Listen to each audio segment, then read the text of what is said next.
Hello, everyone, wherever you are in the world, whether you're in the UK in the evening, or maybe you're on the beach somewhere, or maybe you're designing in a really cool location, which happens to be near the beach. Maybe, like my guest, you specialize in these places as well. So we're going to be teleported, if you, especially if you're in the UK, to Miami, because I've got here the fantastic Matias from MIK Architecture, who specializes in creating awesome build projects in the Miami area. Matias, how are you today? Are you okay? I'm amazing. Thank you so much for having me today. The pleasure is all mine. Now, luckily we've got you in the business hours here. There's a lot of stuff happening, but in case some of the listeners here they don't know who you are, first of all, can you tell us a little bit about yourself and then a little bit about MIK? Absolutely.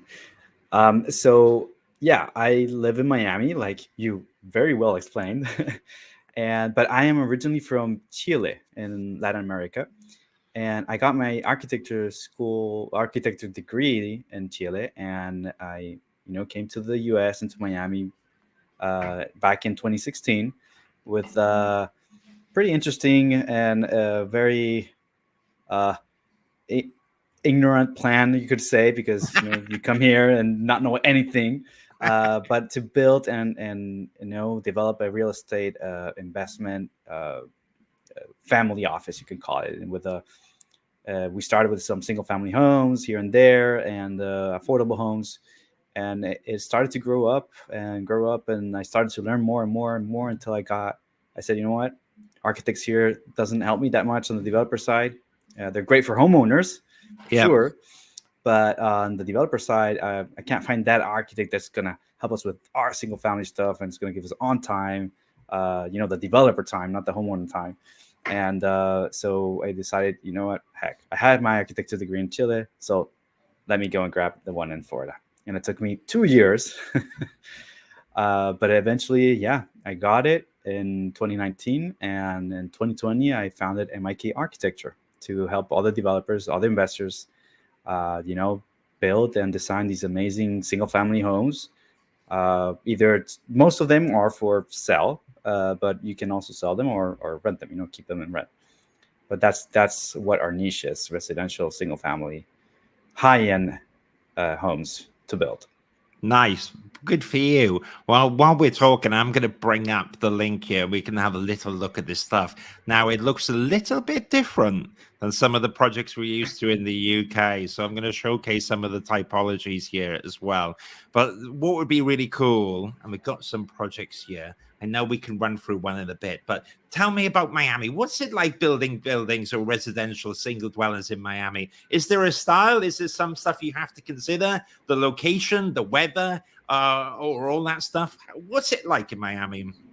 Or maybe all of them. Yeah, so I would say, I don't know, maybe 20 years ago there was a more specific South Floridan style Yeah. of the four pitch roof. Everything is built like in concrete masonry units, the cinder blocks or whatever you want to call it, and very simple, very low, trying to fend off the heat and the light. But today we got a market that is very influenced by Latin America countries, and in a bit more of a contemporary style, more modern style, with a lot of light, with a lot of floor to ceiling windows, a touch of modern stuff, warmer stuff here and there, and of course, why not? Vegetation has to be included in all our projects. And then climate wise, it depends a lot of where and what specific part of Miami you're placing, because there's part that you're going to get flooded. So you can't put your house just there. You have to bring it up. So for example, that first house you're seeing there, Crystal House, the first one to the left.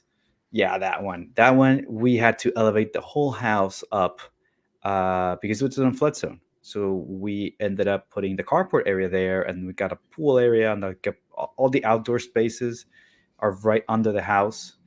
The pool is a little bit exposed, but a little bit covered too. And then on top of that, you got the 2 stories of the house. And because it got so high, we said, you know what? Let's also do a rooftop. I mean, why not? Wow. From the top there, you can see some of the sea, and yeah, that's the backyard. Um, so I don't know. We got a lot of things going on every single project. Every single project can be very similar or super different. And this, for example, has a much smaller lot than another project we have going on, which is, I don't know, like 5 times a lot than this one. Well, my goodness. So Yeah, it's huge. now, compared to like a house, in if you're in any city in central England, like London or Wales or whatever, right? The houses are smaller and cost a fortune. What's a typical kind of setup then in Miami? Is because this looks to me like luxury millionaire kind of living. Is there all kinds of demographic in Miami? Is it all glamorous at the beach? Is it all these houses, or does it vary based on location as well?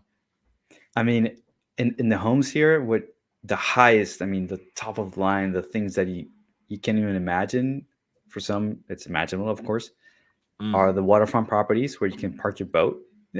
Four hundred Oh, thousand or $1 million right. boat, and in those waterfront properties, you can go anywhere from, I don't know, 4 million for something that is already built there, to up to 45 million, maybe. Woo! Yeah, and so the market is crazy. And then we are also talking about properties that are more to the inside, like inland, that Mm. doesn't have the waterfront, that you can park a boat.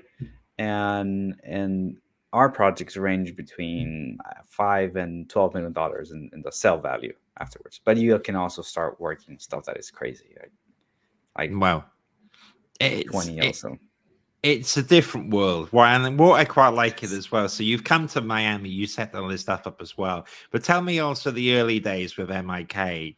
Was it all glam and all this stuff, or did you have to hustle and bustle at the start to kind of build up this profile in Miami, which you were new to at one point? Now you've got this portfolio, Yeah, but how did you get going in this in this crazy environment?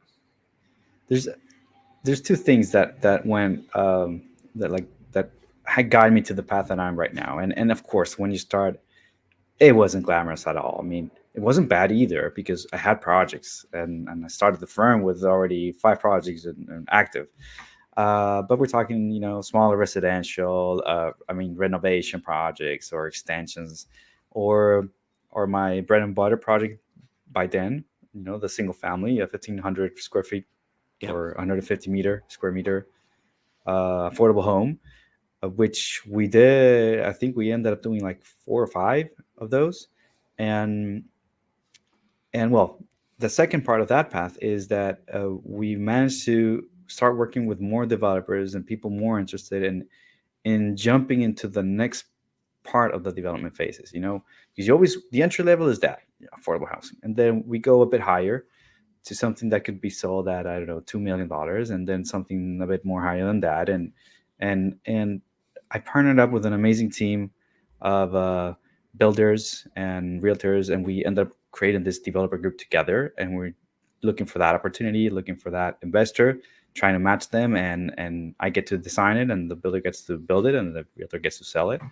Um, so it's like it's a great cycle there that we have, and it spiraled. It spiraled way fast and very high until these projects that we have right now in Pinecrest, that we expect to sell it at 10 something, and that's basically on repeat after that. When the first ones are good, and you got a good investors, and doesn't mean I did get good investors always, but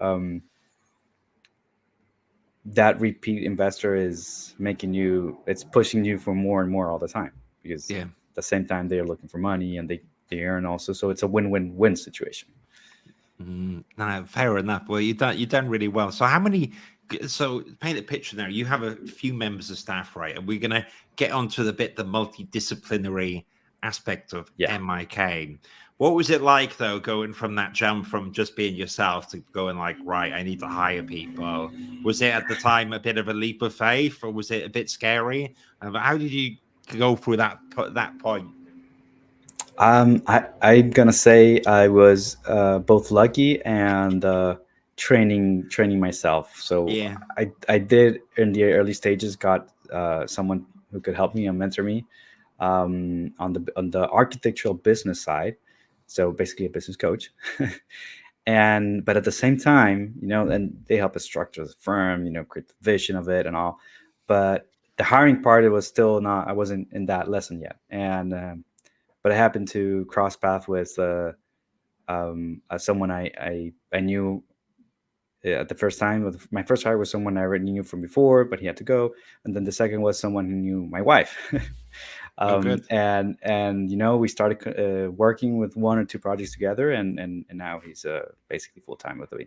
And after that, someone else also came in, someone that we had a mutual acquaintance.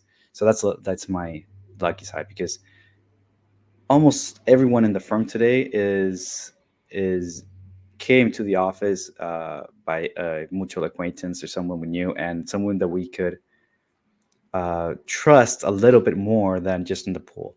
And then they had the opportunity to, and I had the opportunity to take them, and let's go over it from there. Amazing. And in the process, they've helped me build systems and all. And we, I don't know. At least I think we have fun together all when we are to building Yeah. this family. So G- Good for you. I mean, likely. I'm working it out as I go along now. So, I ask people all this stuff. I'm trying to frantically work it out. Currently, I have 3 members of staff, and I'm trying to work it out as we go. And you touched upon that. You try to create a healthy kind of environment. What's a kind of typical culture, office culture there at MIK? What do you try and aim for, Matias? Oh, and what would be cool as well while we're on it? So we got the culture. What is a typical day like working as an architecture practice in Miami? Oh, you would think it's all beaches and sunlight What? and going It's out. not And unbelievable. right. I mean, I think why are we even in Miami we're not going to the beach? Well, we did go sailing the other day. um Oh, okay. One of our team members got a boat. He invited us, and we talked Friday, and had a good time. But no, our typical day is coming to the office, sitting down like anyone else on the computer, answering 10,000 questions, trying to get over with the permitting stuff that is a headache in Miami. Mm, Um, Try not to build on top of that tree that is protected, that we had to either relocate or pay, and that if we remove, we had to do like plant like 10 more trees around it. Um, and yeah, so it's that we use. We're mostly sitting down in the computer. We're like all together, side by side, in like a corner of the office. yeah. And we also have like part of the team is remote, so we always connect, and we're all day connected with those remote people. uh, Mm, and when lunchtime comes, we try to get lunch all together, always, every day.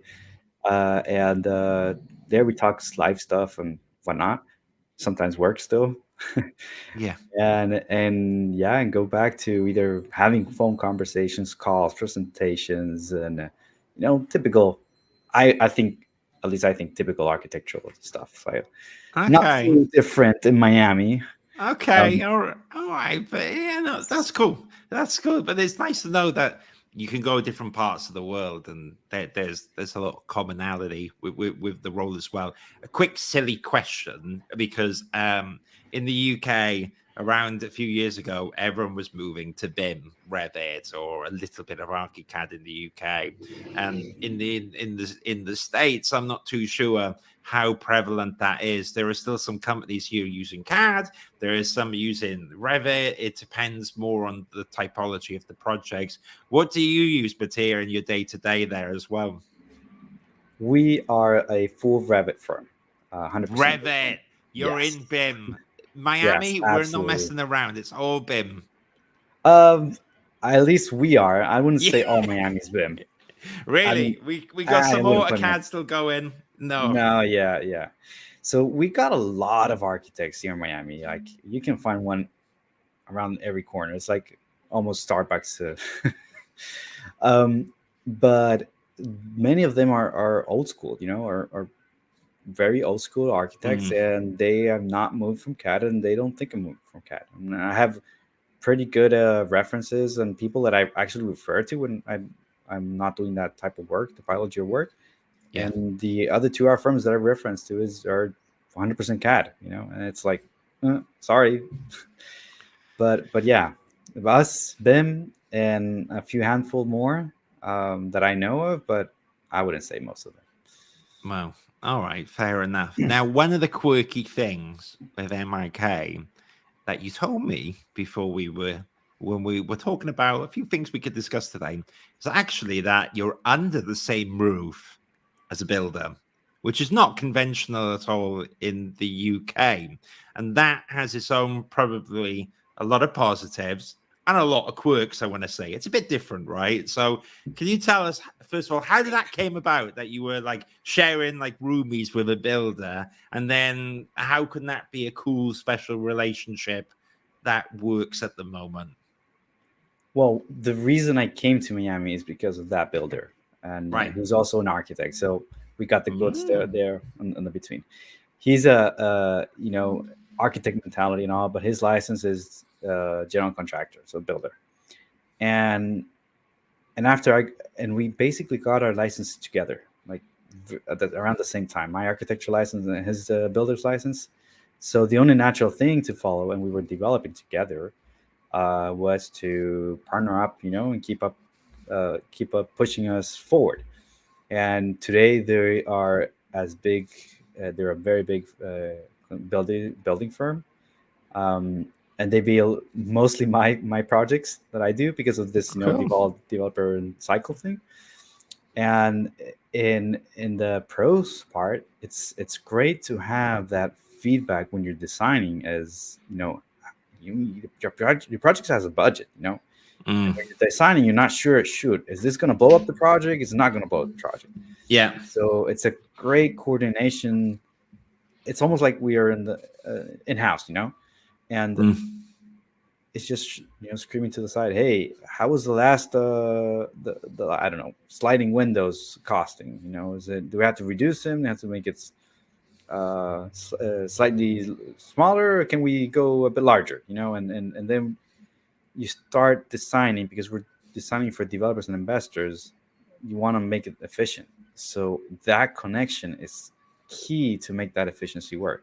That doesn't mean that we design it with all this information and eventually we still have to value engineer it, you know, because mm, market still goes up and down, and between us submitting to the city and then starting to bid it out is still 4 or 5 months, you know, difference. And mm. for them it's amazing because they get to hear us, and any RFIs they have in construction, they don't have to submit it and wait for us a few days to get back and all.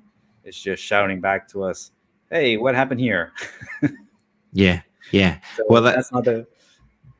Sorry, go yeah. ahead. No, I was going to say you can't. The one upside is the communication is amazing, but equally, if there's no escaping, right? So there's no secrets Exactly. in this place. Everyone shares the same problems, and there's no tag your rate. It's like it's full on accountability. On top of there being a building team, though, which is unique in itself, is almost 360 here because you also have you have the developers in house as well. So you have the development team, you're the design team, I'm guessing in this analogy, and you've got the build team as well. So you find projects, design projects, and build projects. How do you find the projects to begin with? Well, it's not me that I find them. It's part of the team, of course. Oh, And thank goodness. You can't do everything. It was getting a bit crazy there, you know? yeah. um, so part of our developer group, because what we did was partner up to create this developer group. So I'm architect, but also wearing a hat of developer from time to time. So I Cool. do perform as I love Excel, believe it or not. Oh, that's if you say that out loud, normally you get given the task all the time. That's the danger of saying you love it, isn't it? Yeah, That's, and I do get the task a lot. But yeah, so the the person in charge, like in the day to day of the developer firm, is also a realtor, and he's always in the lookout of a lot of opportunities, because I'm sure in London has the same thing. You know, something comes up to sell, and how long does it take to go to sell, actually sell, and go in the contract? Over here is a matter of days, if not a week. Sometimes when it's too pricey, it takes longer, and you Yeah. can start negotiating down. But regardless, it's the cycle of that opportunity appearing and you taking it is super super fast. So you have to have someone that is every day looking for these new opportunities, listing wise or actively searching for it and all. So that's one person. But I Well. do get that property, and you have to study what you can build on it. You know, like, Hmm. hey, I found this. It's a good neighborhood. It's a good price point. I'm not sure how much we can build. I have like some Excel calculation for him to do, or sometimes the city has the information on the website, so it's easier. But once we're on the contract, I have to do a full feasibility study. You know, Right. we can't get it wrong, and yeah, so that's when we get on it right away.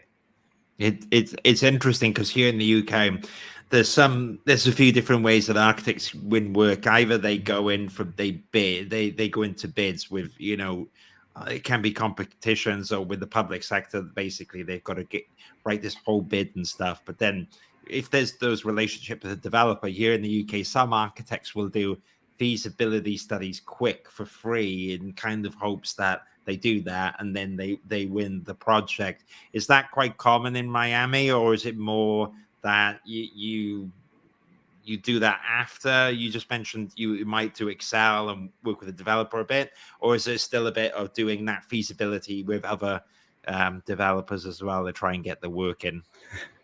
Well, first of all, I don't think there's many architecture firms that do feasibility studies down here. All right. Um, Okay. yeah, weirdly. Um, but the ones that do, I've heard that they just do like the architectural, uh, the sizing of it, what can, size of build. We do a Yeah. bit more of the research of septic tanks. I don't know if we have any, or trees that might be a conflict, or any specific local codes too. And I'm not sure if they do it for free or not. To be honest, I think I would say they do it for free, trying in hopes of looking for the work later words. But and to answer your first question, most of the architecture firms bid out or give proposals. They're Yeah. not actively looking for a project to work on, or advertising the free feasibilities. Mm. It's become quite contentious here in the UK at the Mm. moment, because an architect can spend a lot of money trying to win a work, not get it, and Yeah. especially in the competition area in the UK, some of the prizes, or maybe there's a tiny bursary for the architect to do work to participate, but it doesn't near cover the cost here. That's why I was more interested to ask. And in here you have what's called the Royal Institute of British Architect Yeah. scale of a project, and it goes from 0 to 7. 0 is basically the ideas phase, all the way to like practical completion at the end. In Miami, I mean, I imagine you've got your own procedure as well, right? So you're all following the AIA and all that guidance, I'm guessing. Sorry, a Yeah, newbie it's question, you know? no, it's super similar. Of course, it's not like a must do requirement and up to the letter. To the it's not 100% strict on it, but we all understand the phases of the pre schematic or preliminary, and Yeah, then schematic design development, and bidding and procurement. I think you could call it.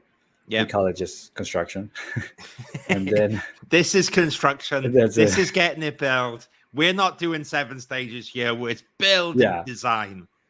Yeah, and it's, well, for anyone who wants to know more in detail, we have that on our website, like our process. It's Oh, very cool. similar to the AIA. I mean.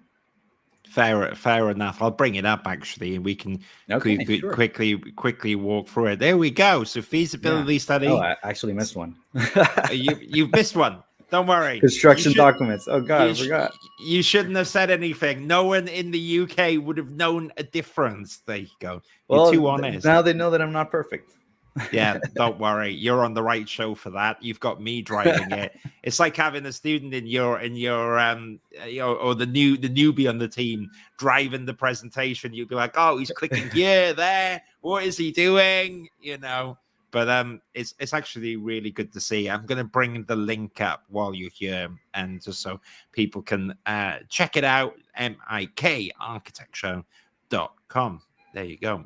And now I can see here the phases of stuff, and we've talked about what it's like in Miami. It'll kind of give me a bit of an idea. We've got these beautiful projects here as well. The listeners on the Architecture Social, a lot of the people are at different points in their career.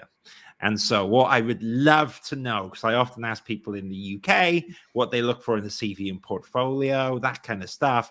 I'm conscious that it would be really cool to understand what you would look for as well. So I'm sure that you when you get a role, maybe we could focus on the student area for now. Say now you're looking for a graduate architect or architectural designer at the moment in your practice, Matias. What kind of tips would you give someone at the moment to stand out in a pile of lots and lots of CVs and portfolios? Or resumes, I should say, as you call them in America, Sorry. Oh, I call them CVs, and back in Chile we call it CVs too. Yeah, exactly. Europe, Yeah, right. Transatlantic. Come on now. Yeah. We're I would say one of the things that bothers me the most, like it bores me to death, is having that list of projects. Yeah. Hey, I did this project, this and that, and like with the address and all. It's great that you did a lot of projects, but if you don't tell me what you put the position there. But again, positions are relative in every firm. So if you don't shortly explain what you actually did, what the biggest challenge was for you, and what you learned from it, I just skip the whole thing. Because and you see right away in the first project if they're describing it or not, and that means that they're describing the other ones. So I would say that's and what I'm trying to say is try to express in just one page or two, at the most 2 pages, what experience you have, not in the sense of how many square foot you did, but in the sense of what actually was a challenge and how you overcome the challenge and what you learned from that. And also, please don't forget your first paragraph of profile to describe yourself. Sometimes they skip it, and it's if I like the rest, I want to go and read the profile to see a bit, try to get a bit more in depth understanding the big picture. It's not there. It's like, who are you? I know you've done all this and all, but who are you? What do you like? What style are you? Yeah. And then smaller things, that I like. What I do like a lot, and I've seen a lot, is all the programs they're listing, and maybe the skill level. But I don't know why everyone is either 8 or 9 or 10 in skills and software. There's no like a 5. But well, and anyways, I get, and also, what does the bar mean, right? If I think I'm exactly. 10 out of 10, I try to advise people to start quantifying it. So 3 years of industry experience in using Revit, you're more likely Yeah, to that be makes more higher sense. on the scale than Yeah. not. What would be cool also to know? So you touched there about the CV. And now interviews. It's a bit of a strange one because it was all in person. Pandemic came along and shook it all up a bit. It was all online, and now I'm seeing a trend to going more in person again for interviews, which I actually think is quite important because you kind of want to see the environment you're working at as well. What's a typical interview format like in your practice or practices in the USA? And I'd love to know what it's like, and then if you have one or two tips for what you would think is a good interview from your perspective as well. In that aspect, I won't say I have much experience because, like I said before, was looking and I have these specific Yeah. persons that that I was a mutual acquaintance, but the typical thing is to see out their resume, their Yeah, CVs, yeah, yeah, yeah. um, and do one long interview, like a 40-minute interview, something like that. And what I'm trying to look there is how they're responding. More than Right. what they respond is how they're, answering. If they think about a bit more the question, if they ask me something to better understand the question. There's no rule that says you can't ask questions to better understand the question that they're making you to respond. Um, and that means that they're open to learn more or to better understand what they're hearing.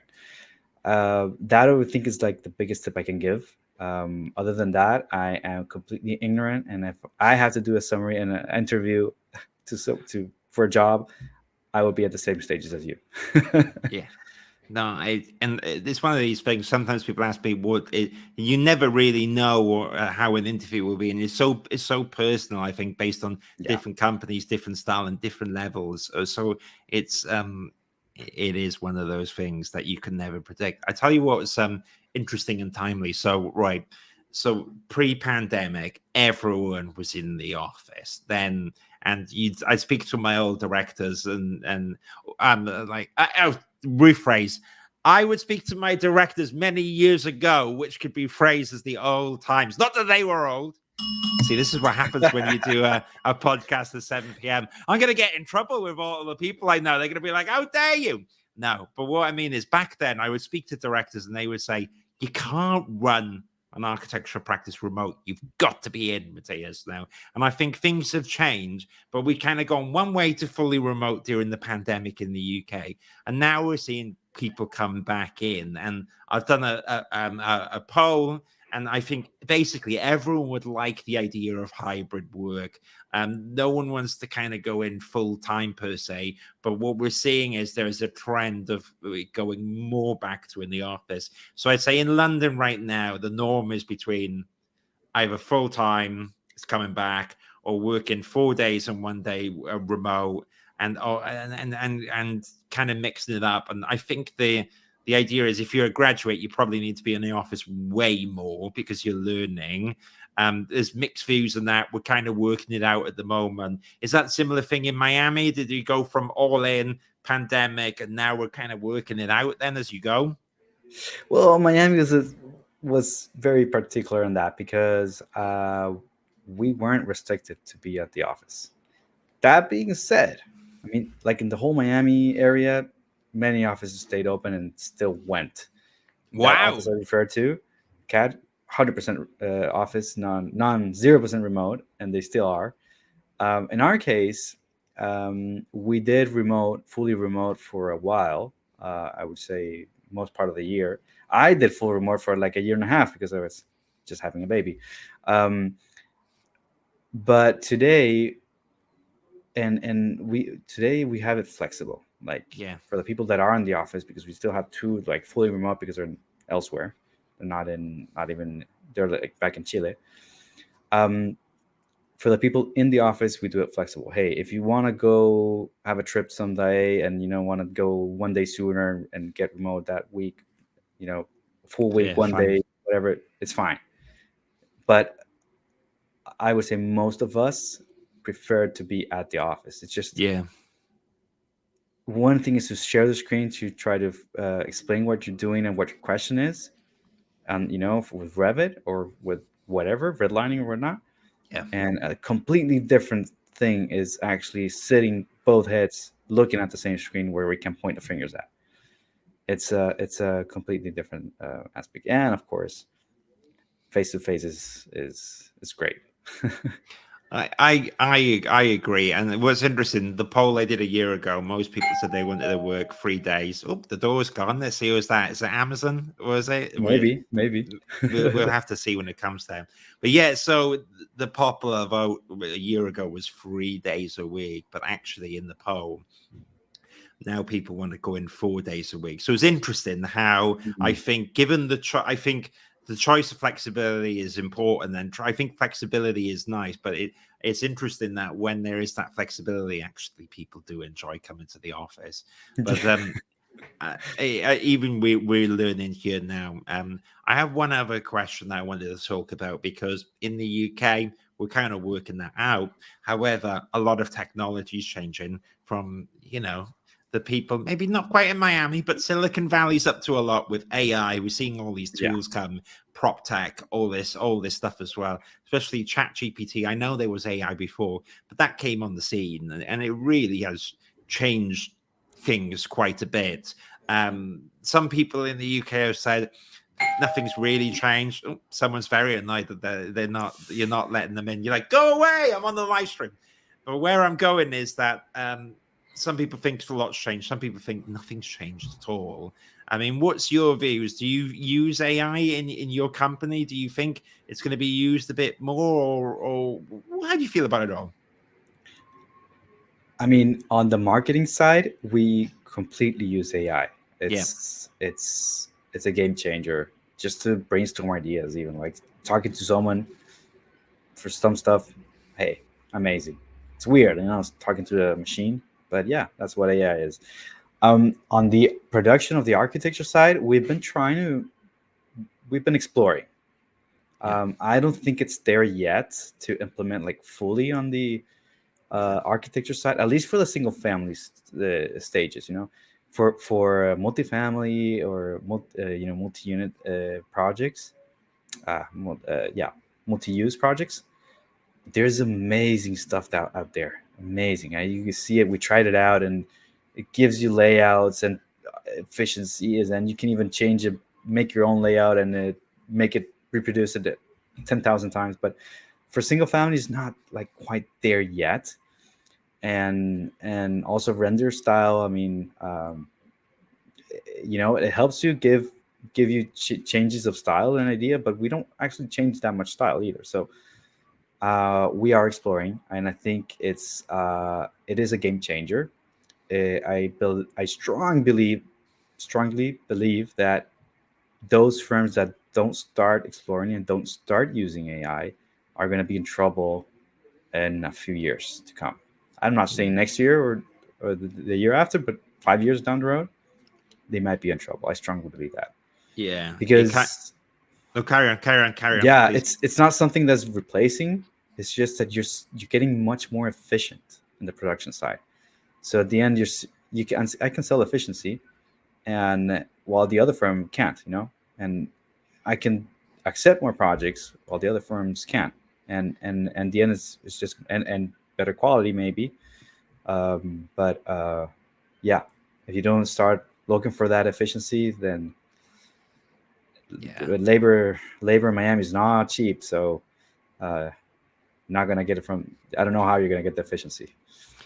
I agree. I think so. And it reminds me, I know Cat BIM was one jump.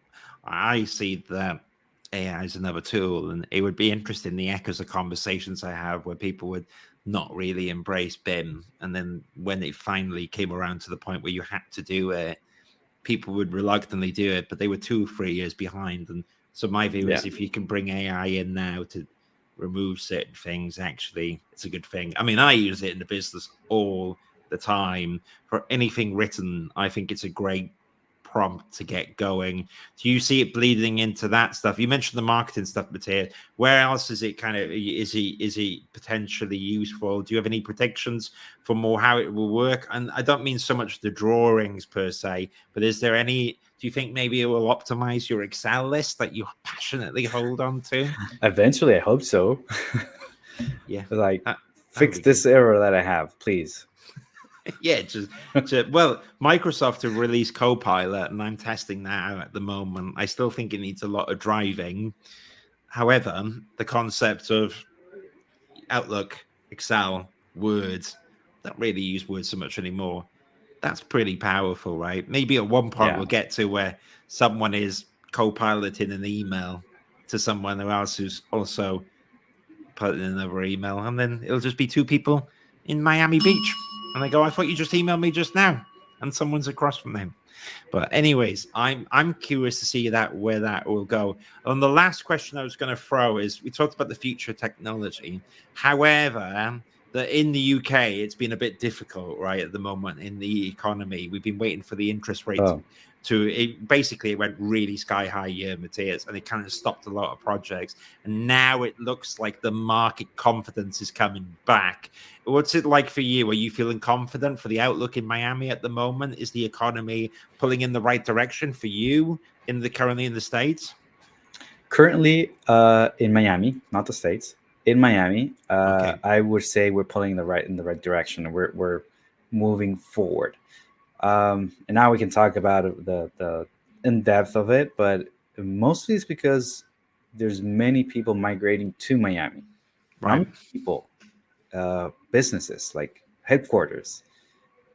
When you move the headquarters, every top level, staff also moves with you. Mm, So we're getting a lot of top level, C-suite people of this big businesses coming down to Miami, and it's pushing away like smaller, people that don't earn that much because it's crazy right, earning. People coming in, everything is going up, and then it pushes the bottom part. Um, right. so it's terrible in one way, but if you think of a developer, then you got even more opportunities coming your way. Yeah, Yeah. So on our side, I would say Miami is like that special market because we're not only migrating from Latin American countries, but it's also from New York, from California, and even some people from Russia coming down here, coming here. So we got all this mix, which is also cool, and lots of Spanish speakers, by the way. Um, and I don't know, it's that biggest key factor that is making us move forward, while the rest of the US, I can't say the same thing. right. I got you. I mean, it's a similar thing in London right now, where on one hand, these great developments add a lot of benefits to the area, but you just have to be conscious about pushing people out. I mean, the most extreme example I've seen online, you don't need to comment about it, but San Francisco, California, I've seen one or two documentaries, and that is crazy, crazy, crazy level where it's just I don't even know how to begin there. It's absolutely all this different stuff. But the Miami world is very different, it sounds like. Yes, It's absolutely different. I mean, that's a whole different kettle of fish, which I don't even want to get into. But you can look online. It's all this crazy stuff. So, but anyways, we bring it back now. We kind of wrap up on the note. So we've got MIK architecture. We've got all the cool stuff there. But before we tell everyone where they can get in touch with, before that, I guess it's the chance for you to flip the script on me. You might have one or two questions for me. Is there anything, Matias, you wanted to ask me at all? Anything? Oh, this is amazing. Yeah. Can I ask you something unrelated? Yeah, go on. Whatever you want. What position do you play in rugby? Don't play anymore. Is it because I'm wearing Come this top? on. I used to, right? So I used to play prop. Oh, yeah. Oh, Okay. you used to. Okay. Yeah. So I was never fast enough to be, a wingman and stuff and all hook and everything. But prop, you shove me in and I'll drive you forward. And that's what I used to do. And Amazing. I did used to enjoy rugby a lot. I've kind of let it go a bit recently. But my dad would be very happy you brought that up. As a Welshman, he's very passionate about his rugby. And the big thing here, the big thing is England versus Wales. Right. And we actually get Nice. along, but when it comes to rugby, not so much anymore for us. Until the match, it's kind of like, and I'm in London, so I got to be really careful there. I'm like, go Wales, surrounded in the pub with all my English comrades. But there you go. So I was a prop. Do you play rugby then? Because you mentioned that in I did particular. play before. Yeah. I What were got. you? I was central, second central. Is that what you say Okay. in Spanish? I played in Chile, but most of the office played rugby one way or the other, so it's pretty funny.